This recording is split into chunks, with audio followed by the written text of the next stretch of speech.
Hello and welcome to Chapter 10 of the Reading Corner with Mr. Wills, where we'll be continuing with The Boy at the Back of Class by Onjali Q. Rauf. Today is going to be a two-parter because it's a long chapter, but it's a fantastic chapter. It's one where we learn so much more about Ahmet, and I know you're going to love it. So let's begin. Chapter 10, War and the Missing Pieces. On the day after the big fight, just as Tom had guessed, Ahmet became famous. In the playground, wherever he went, people pointed and gasped and called him the boy that beat up Brendan the bully. And they'd asked him lots of questions like, is it true you can punch like 100 times a minute? And what were you really fighting over? Was it your parents? Was it the ransom money? And when are you going to fight next? Can we come and watch? After a while, Miss Hemsey began to tell everyone to leave Ahmet alone, so everyone just started asking Michael and Josie and Tom and me their questions. I didn't say much, and neither did Michael, but Josie and Tom got so excited that they started to add new bits to the story, so by the end of the week, most of the school believed that Ahmet hadn't just beaten up Brendan the bully, but had fought Chris and Liam too, over a suitcase full of diamonds and a pink basketball. All of this made Brendan the bully scowl more than ever. And even though he stared at us all the time and Chris and Liam showed us their fists every time they saw us, they didn't chase us around the playground or steal Josie's football or smash into us whenever we were carrying our lunch trays like they would before. I bet they're scared of us now we've got Ahmet, grinned Tom. Yeah, said Josie, he's a proper scaredy cat now. But Michael said he didn't like it one bit and that he bet Brendan the bully was up to something. At first I didn't believe him, but then lots of strange things began to happen to Ahmet. The first thing happened just 2 days after the big fight. We had all been decorating a new pot for our photosynthesis plants, and Mrs. Khan had given Ahmet a golden star because his plant had grown faster than anyone else's. I think it's because every morning before Mrs. Khan called the register, he would water it and talk to it for a whole minute. I didn't know that plants could speak different languages, but when I asked Mrs. Khan about it, she said plants could speak every language under the sun, and that the more languages they heard, the faster they grew. Ahmet was really proud of his gold star, and he got a silver one too for decorating his pot with pictures of seashells and whales and fish. But when we got back from last break that afternoon, his pot was lying broken on the floor and his plant had been stamped on. Someone must have smashed it on purpose because nobody else's plant were hurt at all. And Mrs. Khan said that if the person who did it didn't put their hand up right away, they would be in big trouble. But nobody did put their hand up, so the mystery of the murdered plant pot stayed a mystery. Then, almost exactly a week after the mystery of the murdered plant pot, came the day of the deathly worm tray. After assembly one morning, Mrs. Khan told us to get our workbooks out of the class trays. But when Ahmet pulled his open, he found it bursting with a whole pile of big, fat, wriggling worms. He cried out and dropped the tray on the floor so that all the worms went flying across the room. That made Dean, who sits on the table behind me, be sick all over his table. Dean is scared of everything that doesn't have legs on it, even snails, but he hates worms the most. Mr. Whittaker, the school caretaker, had to come in and clean it all up, and Mrs. Khan and Miss Hemsey were very angry and checked all of our trays. But no one else's tray had a single worm in it, not even Tony the nose picker, who likes to collect all sorts of things in his tray. Mrs. Khan told the person who had done it to put their hand up again, and this time she looked at Brendan the bully as if she was really talking to him and not any of us. But again, nobody put their hand up, so Mrs. Khan shook her head and said she was going to make sure that whoever it was would be caught and be punished, not just by her, but the head teacher, Mrs. Sanders, too. And then, after that, came the worst trick of all. The one that everyone in school later called the Great baked bean trap. Early morning, right before Mrs. Khan takes the register, everyone has to put their school bag on their peg at the back of class. And we're allowed to take our PE kit or homework or lunch boxes out when we're told to. Everyone knows where their bag is because everyone's hook has got a name on it. Just days after the day of the deathly worm tray, Mrs. Khan told us to get up and collect our PE kits from our bags, just like she always did on Wednesdays. But when Ahmet went to get his PE kit out of his bag, he unzipped his rucksack and a lumpy river of baked beans burst out and splodged and splashed all over him. Everyone cried out, "Ooh!"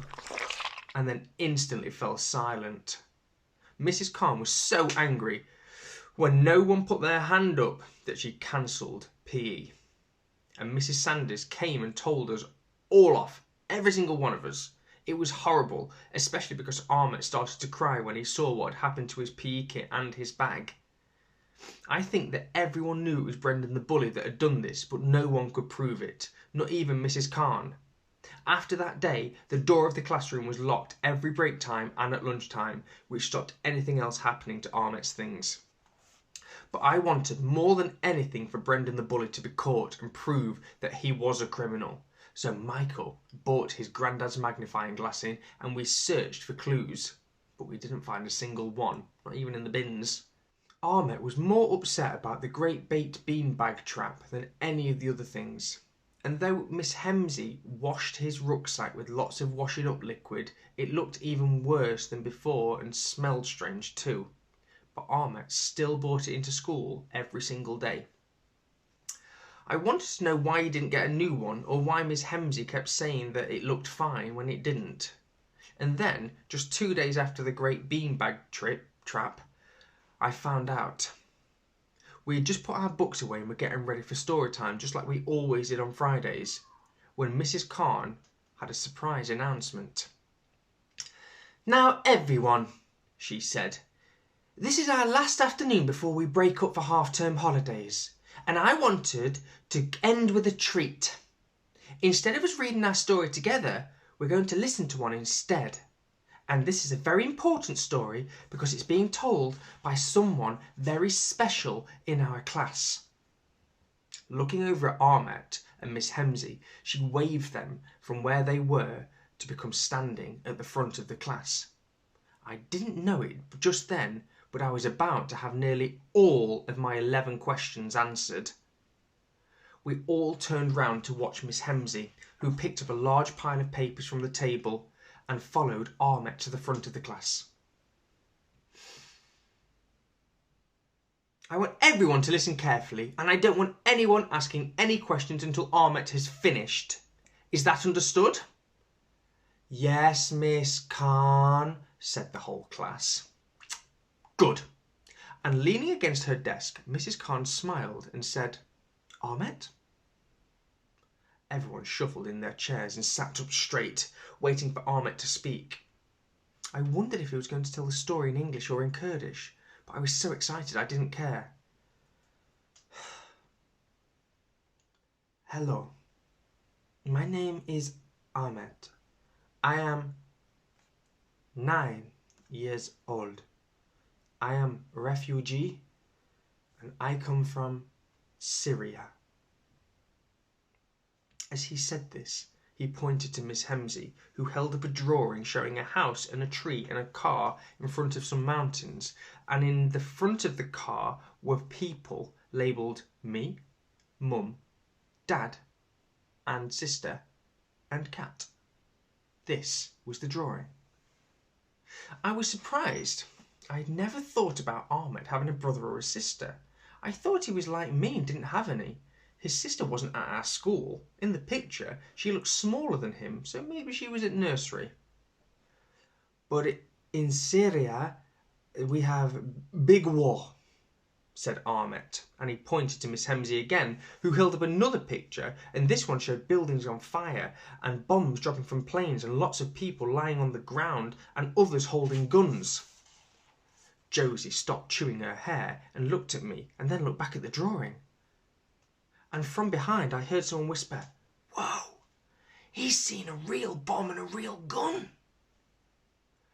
Because of war, my family run away, said Ahmet. His lion eyes became big and round and watery. We went on mountains and rivers and carried bags and a cat.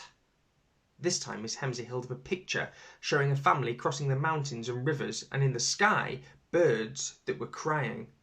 In the picture, Ahmet had drawn himself carrying a red rucksack with a black stripe on it, just like he had now. That was when I knew why he loved it so much and why he cried when it had been filled with Brendan the Bully's horrible baked beans. He had carried it all the way from his house and over the mountain, which meant it was lots more important and lots more special than any of our bags. Then nowhere safe when we get on a big boat in the sea. This time Miss Hemsley held up a drawing of a boat, but the boat wasn't like a normal boat with sails and a pointy end and wooden sides. It was flat and round like the orange ones, just like the ones I'd seen on the news that didn't have any toilets on them. And inside the boat were lots of people, all wearing vests that were made them look like puffin birds. But there were other people in the water too, and they had bubbles coming out their mouths saying, "Help me." Everyone leaned forward in their chairs and tried to read the labels that Ahmet had put over the people's heads. I saw me and Mum and Dad, but there wasn't one for sister or cat. I know cats don't like water because Josie has a cat and she says it screams whenever it rains and always wants to stay inside. So maybe Ahmet's cat didn't want to go into the boat, and maybe his sister didn't want to leave it behind, so she stayed to look after it. Then we go to another country called Greece, he said. We live in tents with lots of people who run away like me. They come from countries like Afghanistan and Pakistan and Eritrea. The next picture showed a flag with a blue and white stripe and a white cross in the corner. And next to it were lots of tents and people everywhere sitting next to fires and sleeping on the floor. In this picture, only the words Mum and Dad could be seen. Ahmet's mum must be sleeping in one of the tents. Then we walk for a long time in lots of countries. It was cold, we sleep on floor, and then we stay in France. This time Ahmet pointed to the next picture with his finger and showed us the railway tracks he had drawn. On it were people carrying suitcases and children, and all of them were walking to a wall with barbed wire on the top. Everyone looked sad, and in the corner there were army tanks and soldiers holding guns, and all the guns were pointed at the people with the suitcases and the children. Miss Hemsley held the drawing up for a longer look than any of the others, because Ahmet was looking at it and didn't want to stop staring. Then I come here and come to this school. I like here. No bombs. It's safe, and I like new friends and teacher, and I like play football. Ahmet stood and stared at everyone, and everyone stared back. Mrs. Khan blew her nose loudly, and Miss Hemsley put the drawings down and gave Ahmet a hug. "Thank you, Ahmet," said Mrs. Khan, standing up and putting her hand on his shoulder. "Everyone, let's give Ahmet a big round of applause for being so brave and sharing his story with us." We all clapped, but we didn't clap as loud as we usually would for stories, because I think we were all feeling strange.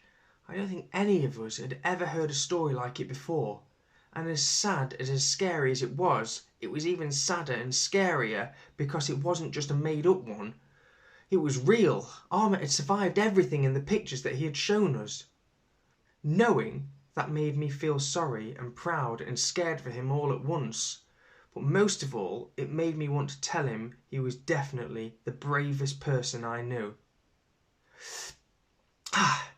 Now, As you've seen, Ahmet's story is very special, and I'm sure you have lots of questions you want to ask him, said Mrs. Khan. Everyone's hand immediately shot up into the air, but I think mine was first.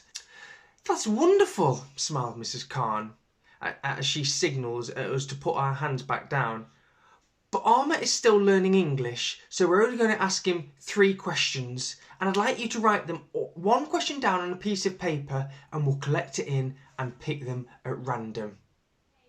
And that brings us to the end of chapter 10, part 1. I think you'll agree that's a fantastic chapter. Join me tomorrow for chapter 10, part 2. Thank you.